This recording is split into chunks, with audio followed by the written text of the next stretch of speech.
Eu queria convidar você, por gentileza, a abrir sua Bíblia em 2 Reis, capítulo 5. Faz um bom tempo que eu não prego textos do Velho Testamento seguido, a não ser quando são sequências, mas eu fiquei com essa palavra no meu coração faz uns dias, e eu queria, nesta noite, partilhar e caminhar com você. É uma palavra de cura, é uma palavra de restauração, é uma palavra do amor de Deus que quer curar-me, curar você de uma maneira muito especial, que somente Ele pode fazê-lo, somente Ele pode fazê-lo. 2 Reis, capítulo de número 5, o texto é a narrativa da cura, bem conhecida essa narrativa, mas tão importante. 2 Reis, capítulo 5, diz o texto: Naamã, comandante do exército do rei da Síria, era muito respeitado e honrado pelo seu senhor, pois por meio dele o Senhor dera a vitória à Síria. Mas esse grande guerreiro ficou leproso. Ora, as tropas da Síria haviam atacado Israel e levado cativo uma menina que passou a servir a mulher de Naamã. Um dia ela disse à sua senhora: se o meu senhor procurasse o profeta que está em Samaria, ele o curaria da lepra. Naamã foi contar ao seu senhor o que a menina israelita dissera. O rei da Síria respondeu: vá, eu darei uma carta que você entregará ao rei de Israel. Então Naamã partiu, levando consigo 350 quilos de prata, 72 quilos de ouro, 10 mudas de roupas finas. A carta que levou ao rei de Israel dizia: com esta carta estou te enviando meu oficial Naamã para que o cures da lepra. Assim que o rei de Israel leu a carta, rasgou as suas vestes e disse: por acaso sou Deus, capaz de conceder vida ou morte? Porque este homem me envia alguém para que eu o cure da lepra? Vejam como ele procura um motivo para se desentender comigo. Quando Eliseu, o homem de Deus, soube que o rei de Israel havia rasgado as suas vestes, mandou-lhe esta mensagem: por que rasgaste tuas vestes? Envia o homem a mim, e ele saberá que é profeta em Israel. E então Naamã foi com seus cavalos e carros e parou à porta da casa de Eliseu. Eliseu enviou um mensageiro para lhe dizer: vá e lave-se 7 vezes no rio Jordão, e sua pele será restaurada e você ficará purificado. Mas Naamã ficou indignado e saiu dizendo: eu estava certo de que ele sairia para receber-me, invocaria em pé o nome do Senhor, o seu Deus moveria a mão sobre o lugar afetado e me curaria da lepra. Mas não são os rios de Abana e Farfar em Damasco melhores que todas as águas de Israel? Será que não poderia lavar-me neles e ser purificado? E foi embora dali furioso. Mas os seus servos lhe disseram: meu pai, se o profeta tivesse pedido alguma coisa difícil, o senhor não faria? Quanto mais quando ele apenas diz que se lave e será purificado. Assim ele desceu ao Jordão, mergulhou 7 vezes conforme a ordem do homem de Deus, e foi purificado. Sua pele tornou-se como a de uma criança. Que o Espírito Santo possa revelar a palavra dele aos nossos corações. Eu já ministrei várias vezes esse texto, já preguei várias vezes essa mensagem de Naamã, mas dessa vez eu me detive no texto e garimpando, vasculhando, meditando, refletindo, olhando ele pela ótica divina, de ver que Deus, em todo tempo, no Velho e Novo Testamento, Ele revela a graça dEle. Ele revela este amor que Ele tem para com a minha vida e sua vida. A Bíblia diz que o Cordeiro de Deus, Ele foi sacrificado antes da fundação do mundo. Deus me ama, te ama. Essa ideia de um Deus vingativo, ideia de um Deus que quer pesar a mão, essa ideia de um Deus que quer punir pessoas, essa ideia de um Deus que quer atingir pessoas, essa ideia de um Deus que tenha uma forma de incentivo à violência não cabe nas Escrituras Sagradas. Mesmo no Velho Testamento eu encontro graça de Deus. Essa visão que às vezes é formada pela religiosidade, que tornam as pessoas mais paranoicas do que livres, mais farisaicas do que cristãs, que torna a pessoa mais engessada, com mais peso do que com liberdade no coração. Essa é uma visão distorcida. Porque Deus, até na correção dele, até quando ele vai nos corrigir como filho, porque a Bíblia diz que o pai corrige o filho que ama. Deus, até quando ele vai nos corrigir, é resultado, é motivado, melhor dizendo, por amor. Ele corrige em amor. Ele não corrige para te expor, para te ferir mais ainda, para te machucar. Deus não faz. A correção de Deus, quando acontece, é para me trazer mais perto dele, é para que eu aproxime do coração dele, é para que eu fique mais próximo da batida do seu coração. Toda ação de Deus, ela é movida por amor. Toda ação de Deus, ela é ação de amor. Por isso que a Bíblia diz: Deus é amor. E algumas pessoas falam: mas não fica muito fácil, não fica muito à la vontade, não fica muito essa ideia de uma graça como se fosse barateá-la. Mas eu vou dizer uma coisa para ti: se a graça de Deus não nos levar mais para perto dele, não vai ser o medo que vai fazê-lo. Se o amor a Deus não nos levar mais perto dele, não vai ser o medo que vai nos fazer. Se o desejo não for essa necessidade que eu e você temos, de reconhecimento, de quebrantamento, de abrir o coração, não for motivado o quanto Deus me ama e não desiste de mim, de você, não vai ser o medo das consequências que o farão. Esse texto, ele vem impregnado da graça de Deus. Eu fiquei pensando esses dias e eu fiquei meditando, falei: Deus, ali no Velho Testamento esse texto, no tempo dos reis, tempo de guerra, tempo de batalha, tempo de violência, mas tempo de violência podem surgir as pessoas do bem. Tempo de violência pode surgir as pessoas que não amarguram o coração. Tempo de violência pode surgir pessoas que experimentam da cura divina. Esse homem se identifica muito conosco. Naamã não é nem judeu, ele é capitão da Síria, ele deu vitórias, mas eu entendo que é uma pessoa do bem, porque eu vou ver algumas características nas entrelinhas sobre ele. É uma pessoa do bem. Você vai ver que os servos dele chamam ele de meu pai.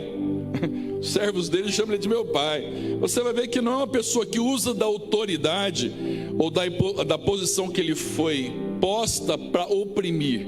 Você vê que ele é uma pessoa que tem característica de humanidade. Depois eu vou te dar algumas bases sobre isso. Tem uma forma. É uma pessoa vitoriosa. É uma pessoa que a Bíblia diz que ele era respeitado. É uma pessoa que alcançou sucesso. É uma pessoa que ele chegava das batalhas, das conquistas, e era alguém reconhecido, admirado e muitas vezes até invejado, com certeza. Só que a Bíblia diz que ele se tornou leproso, vitorioso por fora e machucado por dentro. Vitorioso por fora e ferido por dentro. Inteiro por fora e caindo pedaços por dentro. Alguém que, ao olhar as pessoas de fora, contemplava: poxa, que bom, aquela pessoa que sabe essa ideia que nós temos, porque você sabe que hoje a imagem, ela é muito forte. A imagem, o marketing trabalha em cima da imagem. As ações mercadológicas trabalham em cima da imagem. Você vai ver que as propagandas veiculadas de um produto trabalham em cima da imagem. A imagem, ela é a projeção para dar essa ideia sempre de vitória. Você nunca vai ver, irmãos, quando você vê, olha, uma mulher vitoriosa, você vai ver aquela que chegou no topo. Não tem nada contra, até creio que pode. Você nunca vai ver uma mãe numa favela, sem alguns dentes, que precisou trabalhar dia e noite para poder cuidar de 6, 7, às vezes 8 filhos que ficou ali. Você nunca vai ver. Sempre você vai ver a imagem, porque faz parte da ideia mercadológica.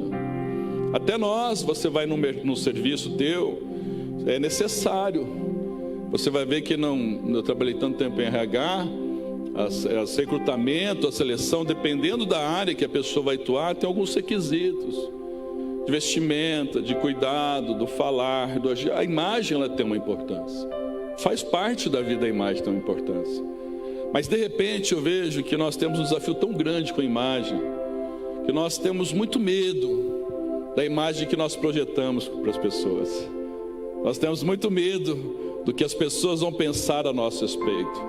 Se a pessoa ela é uma pessoa muito insegura, se a pessoa ela tem uma necessidade muito grande de aprovação, você vai ver que o tempo todo ela precisa de uma resposta de outros para ela se sentir bem, que ela está sendo aceita e amada, porque ela tem medo de ser rejeitada. Uma pessoa que sofreu abandono, uma pessoa que sofreu rejeição, uma pessoa que sofreu algumas pancadas na vida, ela tem desafios em relação à imagem, tem que ser curada por Deus, porque ela fica preocupada, ser abandonada, rejeitada. Quando nós tentamos brincar de Deus, uma das coisas que nós tentamos controlar é a imagem. Nós tentamos controlar a imagem. Já falei isso várias vezes, irmãos. Acontece um problema conosco. Entre os outros sentimentos que nós lidamos, um deles é: o que as pessoas vão pensar? Poxa, o namoro não deu certo de novo, o que as pessoas vão pensar? O filho passou um problema, o que as pessoas vão pensar? Eu fui arranhado a minha imagem, o que as pessoas vão pensar? Aí às vezes nós carregamos mais peso do que as pessoas vão pensar, do que aquilo que realmente acontece em nossa vida, em alguns momentos. Por isso que aquela sensação, quando você está nesse momento, e você entra no mercado, parece que está todo mundo olhando para você. Aí você entra na padaria, parece que está todo mundo olhando para você. Sabe por quê? Nós temos uma grande preocupação com a nossa imagem. Quando Adão pecou, você vai ver que ele correu, estava nu até então, ele não tinha essa projeção de imagem. Mas depois da queda, já começa a necessidade, já colhe, pega folhas para se cobrir. E aí a partir daí já tem uma preocupação com a imagem. Isso não faz sofrer tanto, irmãos. Sabe por quê? Porque uma boa parte da vida nós passamos tentando ser aprovados, aceitos e amados pelas pessoas. A imagem é importante, ela até faz a ideia de você ter coerência e bom senso onde você está inserido. Mas ela não pode ultrapassar os limites de fazer você uma pessoa sufocada. Por que uma pessoa carrega peso às vezes de fracasso? Porque é alguma coisa de fora íntima dela. E porque o que os outros vão pensar? Não deu certo de novo, o que os outros vão pensar? Não, mas, irmãos, com todo amor e respeito que as pessoas pensam, é importante. Fato, sociedade é isso. Mas não é o determinante para mim e para a tua vida. A questão aqui, que Naamã mantinha a imagem dele. Ele era vitorioso, e pode ser que você ou eu, cada um de nós, já alcançamos várias vitórias na vida. Alcançamos sucesso, e tem coisas que as pessoas até nos invejam, ou você pode invejar alguém, espero que não. E você fala: gente, eu nem tenho nada disso para invejar, porque me invejar do quê? Porque nós sempre achamos que o outro está bem. Se tivesse aquela casa, se tivesse aquela família, aquele está feliz, está sorrindo, olha que casamento bonito, olha que nós projetamos as ideias. Mas só há um que conhece o profundo da alma, o recôndito do coração e o porão lá mais fundo de nós mesmos, o Senhor. Você vai ver que Naamã é um vitorioso por fora, mas leproso por dentro. Naamã é alguém que conquistou alvos e objetivos, mas machucado, ferido por dentro. Aí ele não fica com a armadura. Eu vejo que muitas vezes nós colocamos a armadura. Nós colocamos a armadura, primeiro, porque não dá para mostrar para as pessoas toda a sua dor. Porque se você o fizer, muitas pessoas podem usar isso contra você mesmo. O mundo existe uma solidariedade, mas existe muita maldade. A ideia daquele tempos difíceis, ele tomou muito forma isso. Então às vezes a questão do coração, ela pode e deveria ser algo de restauração ao abrir, mas muitas vezes pode se tornar uma aflição de espírito. Esse homem guerreiro e vitorioso, pode ser que nesta noite aqui, que estão acompanhando o culto online, tenha pessoas que algumas áreas da vida estão dando certo, mas está ferido e machucado por dentro. Quantas vezes eu e você nos identificamos como esse homem Naamã? Quantas vezes eu e você, alguém nos olha e fala: cristão, tá bem, tá sossegado na vida, mas não sabe o que vai no teu coração, não sabe quais são as tuas lutas, não sabe quais são os teus desafios, não sabe quais são as tuas batalhas. Por isso as pessoas hoje estão muito ao luxo, a falta de escrúpulo de julgar, de condenar, de avaliar, de determinar. Por quê? Porque vai tentar exercer um papel de justiceiro divino. Mas Deus é quem conhece o meu e o teu coração. Talvez esta noite seja uma noite que eu e você precisamos de cura na alma, na ceia do Senhor, nos elementos da ceia. Pois eu vou fazer o link com a ceia do Senhor. Vitorioso, admirado. Algumas pessoas queriam estar no lugar dele, Pessoas que olhavam e falavam: é o cara, está por dentro ferido, machucado. E a lepra naquele contexto era uma sentença. Sentença porque a pessoa tinha que ser isolada, não podia nem ficar junto dos seus familiares, de amigos, de nada. A vida realmente terminava ali. Aí surge uma pessoa, e aí entra a graça de Deus. Primeiro, em relação a este homem: esse homem não é judeu, é um homem da Síria, é capitão da Síria. Deus fala: eu curo quem eu quero, ou eu vou ministrar essa restauração na vida dele. Ele é soberano, ele é soberano. Aí surge uma menina, irmãos, que é o primeiro instrumento. Olha como Deus faz as coisas. Um cara nessa patente, nesse patamar, você imagina, vai usar alguém no mesmo círculo ali, no mesmo nível de conhecimento. Deus fala: não, eu vou usar uma menina que veio como escrava. Uma menina que veio como escrava, para mostrar que sou Deus. Sabe por quê? Às vezes ajuda onde você pensa que vai vir, não vem. E vem de onde você menos imagina. Às vezes onde você está esperando, e às vezes nós ficamos muito decepcionados com isso, que você está esperando que venha de um lugar e não aparece. E vem de onde você não espera. Deus fala: eu sou. Essa menina, ela tinha todas as características para ter uma mágoa no coração. Porque você vê que houve um ataque na sua cidade, ela foi levada como escrava. Então essa menina era para ter um sentimento de amargura na alma. E a dificuldade da vida, o exílio, a forma como ela foi tolhida, limitada, era para produzir nela uma pessoa que tem inveja, uma pessoa que não gosta de ver os outros felizes. Era produzir nela uma pessoa que não quer ver ninguém bem. E se for alguém, então, no caso, que ela está aqui, foi como escrava, e veio o capitão da Síria, era para falar: eu quero que ele morra. Eu quero que ele morra. Para mim é impressionante essa menina. Porque, irmão, manter o coração sem amargurar na dificuldade é um grande desafio. Se você e eu não formos para a cruz, Jesus, todos os dias nós amarguramos o coração. Se nós não formos para a cruz, mas na cruz de verdade, o nosso coração, ele vai ficando envenenado, amargurado, cético, analítico, crítico. Nada mais está bom para nós ou para a vida. Nada mais está bom. Eu entendo que esse Naamã é um cara do bem, porque a menina é tratada como alguém que tem comunicação, não é tratada como uma escrava. Ela fala com a sua senhora, você vê que os servos dele chamam ele de pai. Então eu entendo que é uma pessoa do bem, porque a Bíblia até fala sobre isso, que o Senhor abençoou. Mas quem foi instrumento foi essa menina. Você sabe que às vezes eu tenho pensado, que às vezes nós estamos esperando uma porta, uma manifestação divina, um coral do céu, uma vitória grande, e Deus está falando de forma assim tão sutil, sussurrando no meio, no teu coração, nas coisas simples da vida. O Evangelho é simples, ele não é simplista, mas ele é simples. Essa tentativa de transformar um negócio teórico, teológico, difícil. O Evangelho é simples. Essa menina, ela tinha tudo para estar amargurada e desejar o mal para aquele capitão, mas ela fala: eu conheço alguém. Se ele estivesse lá em Israel, o profeta teria curado ele. Deus levanta anjos em forma de pessoas que você não imagina e chega na tua vida. Às vezes para orar por você. Tem pessoas que estão orando pela tua vida, que Deus levanta até de madrugada, e você às vezes nem sabe. Às vezes você nem sabe. Tem pessoas que, se você esbarrar na rua, talvez você nem vai saber o quanto aquela pessoa dobra o joelho por você.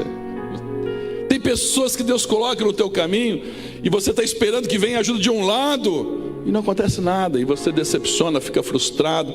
E às vezes nós nos detemos tanto na frustração, que não conseguimos olhar o que Deus está fazendo deste lado aqui, a bênção.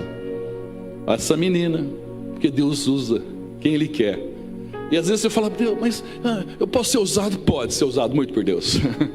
Mas como que eu posso? Pode ser usado aonde você estiver. Mas eu tenho meus limites, minhas dificuldades, minhas lutas. É assim mesmo. É isso que Deus gosta.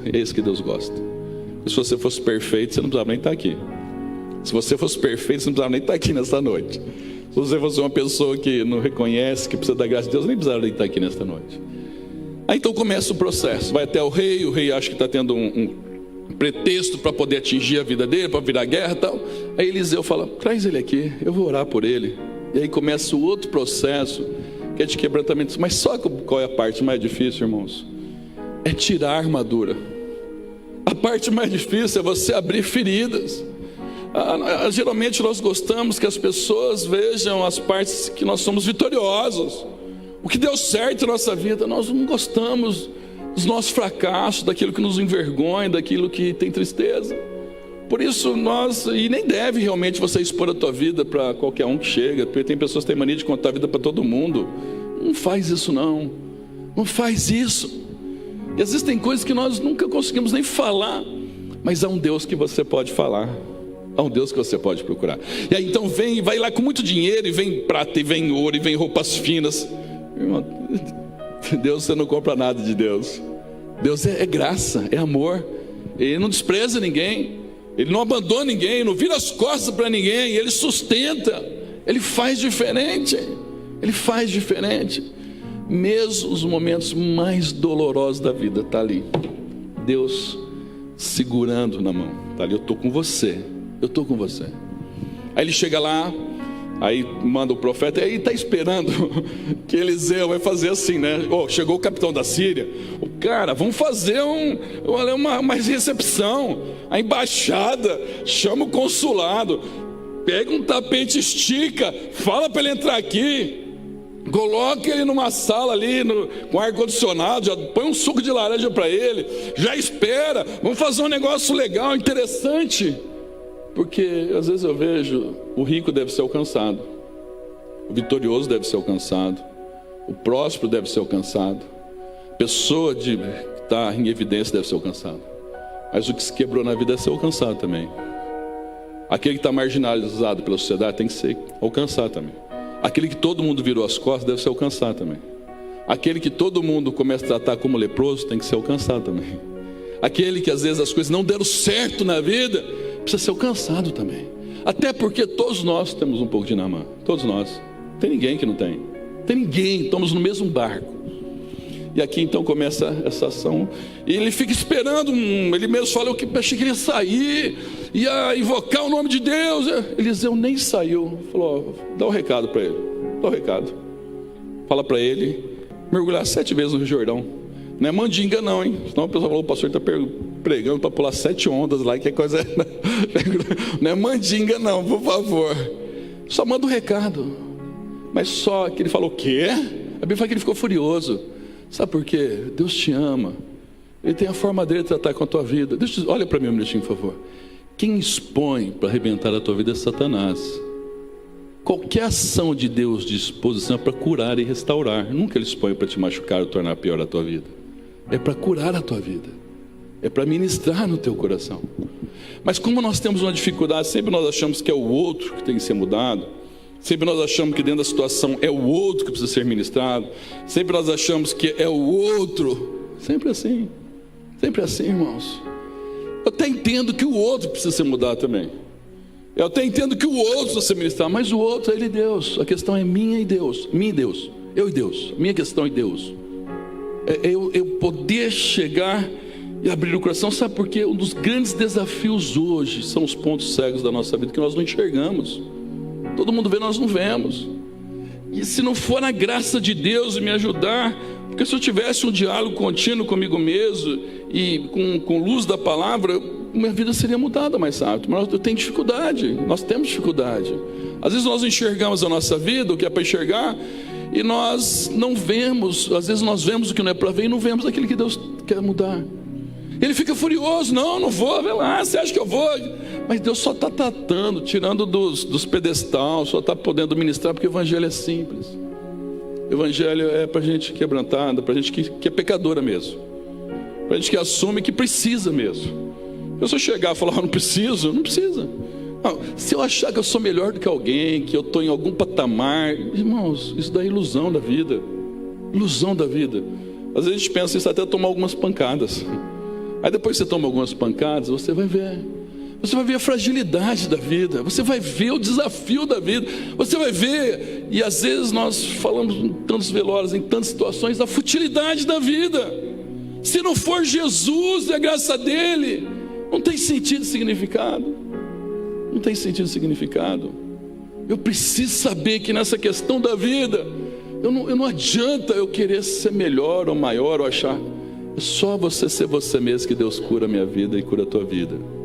E aí ele não quer, na realidade fica furioso. Os caras falam para ele: mamãe, se tivesse pedido um negócio difícil, por que você não tão fácil, 7 vezes que é 7? Então, um processo divino de cura ali.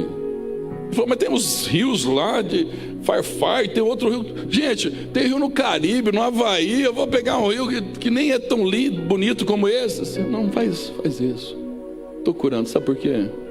Deus está com você e não contra você. Deus está a teu favor e não contra você.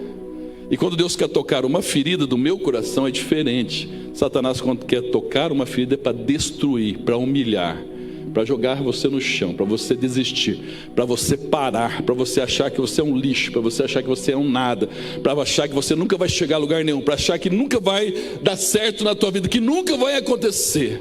Ele faz por isso. Mas Jesus não. Jesus faz você sentir gente, sentir amado. Ele entende a tua dor, Ele compreende o teu desafio. E somente Ele pode curar as feridas do meu e teu coração. Muitas vezes eu e você temos que colocar armadura para sair. Vai trabalhar, tem que colocar armadura. Fazer o quê? Você tem que sorrir. Vai chegar lá chorando na loja? Vai lá chegar chorando na empresa? Vai trabalhar, tem que colocar armadura algumas vezes. Só que aqui chega um momento, irmãos, que é a hora de tirar a armadura. Eu tenho certeza do que eu estou falando. Ele não tinha tirado a armadura diante dos seus soldados. Todo mundo só via ele como vitorioso, ainda que esses soubessem que ele tinha um problema. E aí ele tem que tirar e mostrar o outro lado da vida. Irmãos, o outro lado é que eu e você somos pecadores. Que se o meu pecado é diferente do outro não me torna eu melhor. Que eu preciso dessa graça de Deus, mas quando eu chego, Ele não me joga fora. Uma das coisas que eu tenho visto: a vida é frágil, imprevisível e passa rápido. Sexta, eu fui falar ontem, sábado de manhã no velório, uma pessoa muito querida, na realidade é pai da minha madrasta. No espaço de 1 ano eles perderam 5 pessoas da família, situações diferentes. 5 pessoas. Fui falar alguns dos velórios: pai, mãe, 2 irmãs, um cunhado, situações diferentes. Eu cheguei lá ontem, eu fiquei vendo, sábado, fiquei pensando. E eu vi ali o desafio, quando você já não tem nem força para chorar mais. Quando você percebe que já... E você fala: mas qual que é o sentido da vida? Qual que é o significado? Passa rápido. Mas sabe qual é o significado da vida? Existe uma eternidade. Esse Senhor que vê por baixo das armaduras, Ele vê o teu coração. E a vida, ela não termina aqui, porque se a vida terminasse aqui, ela não tinha sentido nem significado, só pegando um gancho. Eu acho tão interessante na vida de Jó, que ele perdeu várias coisas numa sucessão e numa pancada perdeu 10 filhos. Não dá nem para medir isso. Eu acho que é algo que não tem precedentes na história nesse nível, pelo menos relatado. E aí a Bíblia fala que no final, Deus restituiu o dobro sobre a vida de Jó. Tudo Ele dá o dobro. Ele teve tudo em dobro. Tudo em dobro. Pode ler o texto lá de Jó 42. Ele tem o dobro. Se ele tinha uma quantidade de rebanho, teve o dobro. Uma quantidade de riqueza, teve o dobro. Mas quando chega filhos, ele tinha 10. E nasceram depois que esses partiram, nasceram-lhe mais 10 filhos. Não nasceu 20 filhos. Mas ele dá o dobro de tudo. Por que não deu 20? Sabe por que ele não deu 20? Porque nunca morreu os outros 10. Continuavam no Senhor na eternidade. Tinha 10 lá e 10 aqui. Continuavam vivos. Simplesmente por isso que ele não... Caio Fábio até fala sobre isso.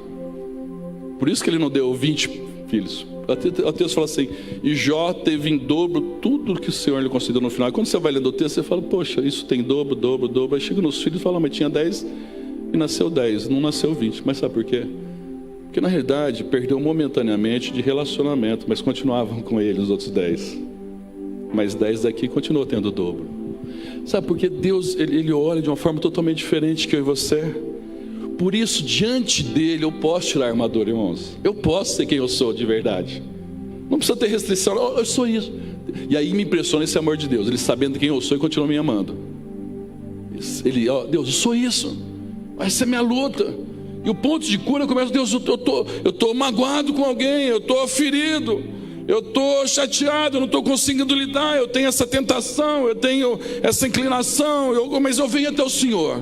eu venho até o Senhor, eu vou abrir meu coração para Ti. Esse é o pão de cura. Algumas vezes nós não queremos tirar a amargura porque dói muito, fere demais. Irmãos, às vezes tem questões da vida que nós não queremos tocar no assunto, porque dói demais. Nós falamos, eu coloco uma armadura ali para mim não ser tocado naquela área, porque dói muito mesmo. Mas eu tenho aprendido uma coisa: a ferida no meu coração, quando Deus toca, dói muito mesmo assim, mas traz cura, traz alívio. Mas nesse processo não tem assim o outro. Eu chego para Deus e é o outro, sou eu. Ministra no meu coração. 7 mergulhados na mandinga, 7 na Bíblia é o número da perfeição. E pode ser que você entrou nesse processo. Olha para mim que eu estou caminhando para o final, só vou fazer uma junção, um link com Jesus no Calvário. Eu fico imaginando, mandou mergulhar 7, ele sabe que é 7 vezes, ok? Mas se você mergulha a primeira e sai, olha a pele, nada, mudou nada, sabia que era. Aí você mergulha a segunda e olha, igualzinho. E você olha a terceira e a quarta e a quinta. Quantas vezes você começou a crer no milagre e não mudou? E às vezes você mergulhou a primeira vez no oceano da graça de Deus e não foi embora a dor ainda. E você mergulhou a segunda e o coração ainda está muito machucado. E você mergulhou a terceira e não restaurou ainda a quarta. Mas chega um momento que Deus fala, agora é a hora. A Bíblia fala que na 7ª vez que ele mergulhou, ele olhou a pele e estava como de um bebê. O cara não precisou nem fazer mais nada. Não precisou fazer uma plástica, não precisou fazer um preenchimento, não precisou fazer um botox, não precisou fazer nada. Ficou com pele de bebê ainda. O cara ainda saiu melhor do que estava antes. Às vezes nesta noite está muito machucado, muito machucada por dentro. E só você e Deus sabe. Tem uma armadura que nós colocamos. Mas aí quando eu olho lá no Calvário, eu vou ver o contrário acontecendo ao contrário. Jesus se despiu para que eu e você fôssemos cobertos. Jesus se despiu para que eu e você fôssemos cobertos. Ele é o Rei de toda a glória, poderoso, majestoso, Criador de todas as coisas. E a Bíblia diz que Ele se esvazia a si mesmo, Ele vai se despir da sua glória, para assumir a forma humana, vestir pele humana. E não bastando isso, eu vejo na crucificação, irmãos, Jesus ficou seminu. E a Bíblia diz que eles lançaram sorte sobre as suas vestes, tiraram as vestes de Jesus. Os filmes relatam alguma parte. Aí você fica olhando aquela cena, e eu vou terminar aqui. O Rei da Glória, detentor de todo o poder, Criador de todas as coisas, e de repente ali, nu, coroa de espinho, colocaram ali umas ironias, sarcasmos sobre ele, capas, uns negócios. Mas a Bíblia diz que a veste dele foi tirada, porque foi sorteada. Vão sortear a veste. Eles nem rasgaram porque foram sortear as vestes de Jesus. Jesus se despiu do Rei da Glória aqui nesse mundo, e nesse mundo Ele se despiu de tudo, para lá na cruz Ele cobrir a minha vida e a tua vida. Para lá na cruz Ele cobrir a minha vida e a tua vida, para que você saber que a tua vida tem esperança, que existe oportunidade, e que o sangue de Jesus me purifica de todo o pecado, e que eu tenha a oportunidade de me erguer e seguir em frente na vida, sabendo que Ele me ama, se importa e interessa por mim.